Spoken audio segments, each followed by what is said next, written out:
Հարգելի գործընկերներ, նախ թույլ տվեք շնորհակալություն հայտնել այս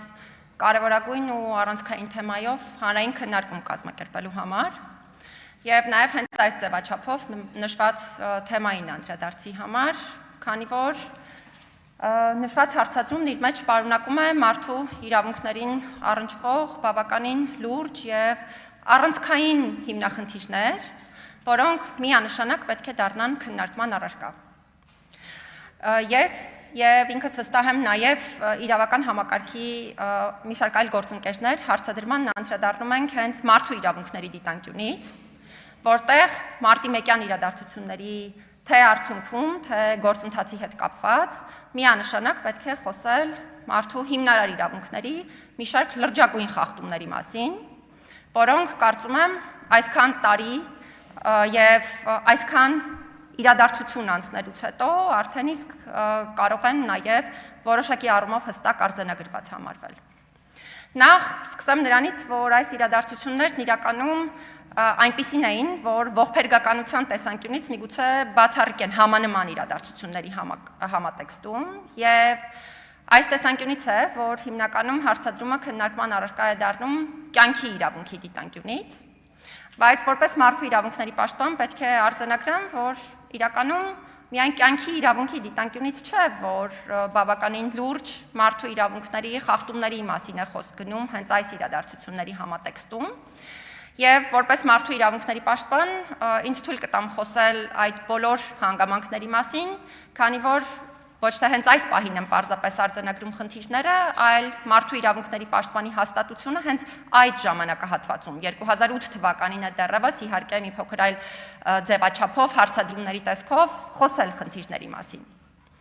Նախ ուզում եմ հատուկ արձանագրել հավաքների ազատության իրավունքի հետ կապված խնդիրները եւ հավաքների ազատության իրավունքի միջամտությունը,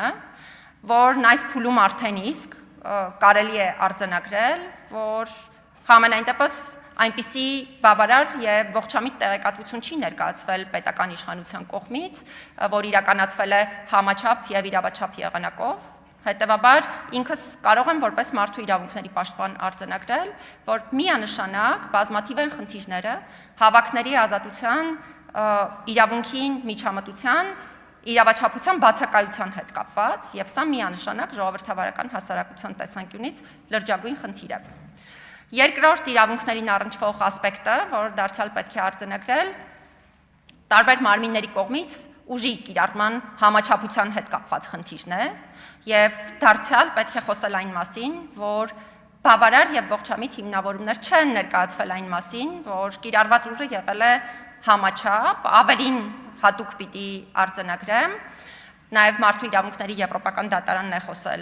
այն մասին, որ գործողություններն ինքնին կազմակերպված եւ իրականացված չեն եղել այն տրամաբանությամբ, որպեսզի առնվազն նվազագույն վնաս պատճառվի եւ նվազագույն բացասական հետևանքներ լինեն դրա արդյունքում։ Ուզում եմ հատուկ արձանագրել, որ դեռևս 2008 թվականին մարդու իրավունքների պաշտպանի հաստատությունը բավականին լուրջ եւ մեծաքանակ այցեր է ունեցել հենց ազատությունից զրկման վայրեր եւ զրուցել է այդ իրադարձությունների արդյունքում ազատությունից զրկված քաղաքացիների հետ եւ բավականին լուրջ տեղեկատվություն է ձեռք բերվել այդ թվում այդ ժամանակահատվածում նրանց նկատմամբ կիրառված բռնությունների, նրանց նկատմամբ կիրառված վատ վերաբերմունքի եւ այլ հանգամանքների առնչությամբ, ինչը բնականաբար եւս նշված իրադարձությունների համատեքստում իրավունքների դիտանկյունից պետք է դառնա դարձյալ քննարկման առարկա։ Իհարկե մարդու իրավունքների եվրոպական դատարանը մի շարք հանգամանքների անդրադարձել է եւ նաեւ հստակ ձևակերպումներ է տվել, որոնք վստահ եմ գործընկերները հանրային քննարկման շրջանակներում կներկայացնեն, բայց ուզում եմ նաեւ հատուկ արձանագրել, որ շատ կարեւոր հանգամանք է այն փաստը, որ դեռևս մարդու իրավունքների պաշտպանի հաստատությունը այդ ժամանակահատվածում բավականին լուրջ հարցադրումներ է ներկայացրել պետական իշխանությանը հրապարակային եղանակով հենց 2008 թվականին եւ ուզում եմ նաեւ արձանագրել որպես այս պահին գործող մարդու իրավունքների պաշտպան, որ իրավունքների հետ կապված նշված հարցադրումների պատասխաններն առկա չեն ու հենց այս իրավունքների խախտումների մասին հենց այդ ձևաչափով կարելի է բնականաբար խոսել նաեւ այս համատեքստում։ Ուզում եմ նաև խոսել քննության արդյունավետության մասին, որի հետ կապված Մարդու իրավունքների պաշտպանի հաստատությունը դարձյալ բազում հարցադրումներ է ներկայացրել թե նախկինում, թե այժմ, բայց նաև Մարդու իրավունքների եվրոպական դատարանն արդեն այս առումով եւս ունի հստակ դիրքորոշումներ եւ այո, նաև քննության արդյունավետության հետ կապված առկա են բավականին խնդրահարույց իրավիճակներ։ Ես չեմ ուզենա շատ երկար խոսել այս բոլոր հարցադրումների հետ կապված, որովհետև միանշանակ է, որ այսքան տարի հետո արդեն իսկ ունենք հնարավորություն խոսելու առնվազն իրավունքների կոնկրետ բլոկերի առնչությամբ խախտումների մասին։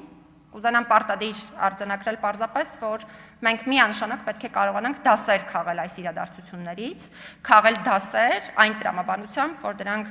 այլևս երբևէ կրկնված չլինեն, եւ դա պետք է լինի նաեւ պետության պատասխանատվությունը բացառելու թե մարդու իրավունքների համանման խախտումները նաեւ ապագայում, թե նաեւ անելու ամեն ինչ, որպեսզի մարդու իրավունքների որևէ առկա խախտման հետ կապված լինի հստակ քննություն, պատասխանատվություն եւ լինեն հետևանքներ։ Շնորհակալ եմ եւ բոլորին հաջող քննարկում եմ մաղթում։ Շնորհակալություն։